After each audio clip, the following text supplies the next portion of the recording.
nag-iisang Leon Guerrero ng pelikulang Pilipino. Noong 1980s yan. Noong dekada 90, mula sa puting tabing, sumabak naman siya sa politika. Naging Vice Governor ng Pampanga noong 1992. Naging Governor naman noong 1995. Noong 2004, si Gov ibinoto ng mahigit sa 10 milyong Pilipino upang maluklok sa Senado. Siya ang naghain ng Free Legal Assistance Act of 2010 o ang libreng tulong ng mga abogado sa mga kapuspalad. Ngayong May 10 elections, muli siyang ibinoto ng mahigit sa 10 milyong Pilipino. Ngayon, sa kauna-unahang pagkakataon, Senador Manuel Mercado Lapid haharap, hihimahin ang mga isyu sa kanyang buhay pamilya, artista at politika. One-on-one, ngayon na! At heto na siya, mga kapamilya, Leon Guerrero, one-on-one. Good afternoon. Saan ba nanggaling ang Leon Guerrero?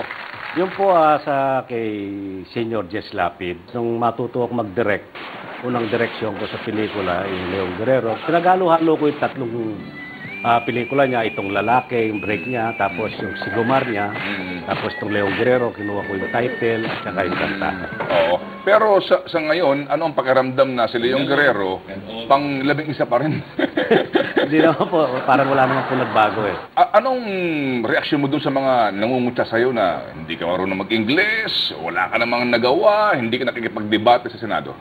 Ako naman po, pinanganak lang ako ng isang anak labandera ko eh. Tapos gusto kong mag-aral, hindi po ako makapag-aral dahil kasi nga kapos ang budget ng nanay ko.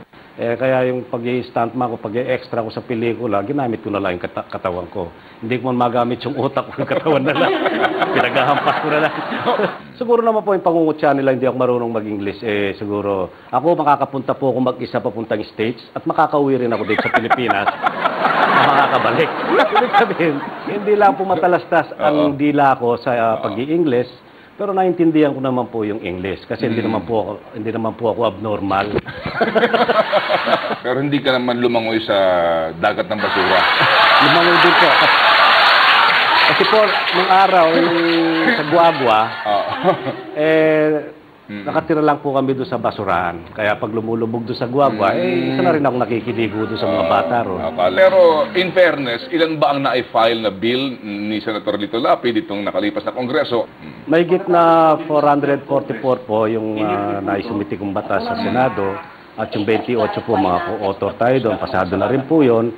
Mga 3 bills po itong naipasan natin, yung isa yung National Sports, sa Ernest De Mano, at ito pong pre-legal assistance na kayo pa nagbansag ng Lapid Law. So, Senador, kasi alam mo itong show namin na to, maiksi lang ito. So, we only have last 2 minutes. 5, 2 minutes! Senator, magkano ang ginastos mo itong nakalipas na halalan? Konti lang po kasi wala naman po tayong ganong kalaking budget. Nakita niyo naman siguro kahit sa TV wala rin akong commercial. Talagang nangatawan lang po ako, talagang tumutok po ako sa mga palengke. Iniikot ko po ang buong Pilipinas, nagmo-motorcade. Ikaw ba, abonado o kumita ka pa? Hindi, abonado po. Kasi nga, alam mo naman po kakasabihan dito, pag medyo mababa ka sa survey, totoo po ito. Hindi wala masyadong alam mo na yon. Ikaw ba tinulungan ng partido? Tumulong po pero hindi yung inaasahan natin. Yung totoo. Ngayon na medyo nagkakalasan na ang lakas kampi, saan ka tatalon? Team Villar, Team Trilon, or Team Enrile? Pag-uusapan pa po sa Senado yan. Basta po, halimbawa, sino-ino yung presidente natin, susuporta po ako sa mga ganda programa niya. Pero sa pagka-pangulo ng Senado, sino boboto mo? Bilyar po ako. Bilyar ka ba? Habang ang katanungan ng iba naman sa Pampanga, sino ang mas makabubuti sa Pampanga? Si Among Ed o si Lilia Pineda? Wala pong comparison yan kasi po si Among Ed nanungkulan na ng gobernador. Si Baby Pineda hindi pa po nanunungkulan ng gobernador. Kaya wala pong comparison. Pabayaan muna natin sila kung sino mas magaling. Kapag narinig mo ang pangalang Bong at Baby Pineda, anong unang bagay na pumapasok sa isipan mo?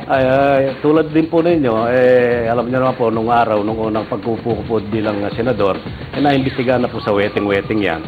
Pero wala naman pong umamin doon na may wedding eh. Tama. Yung baka ganun naisip mo.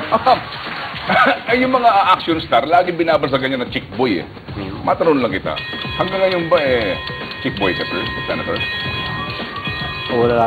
Wala naman pong umaamin dyan.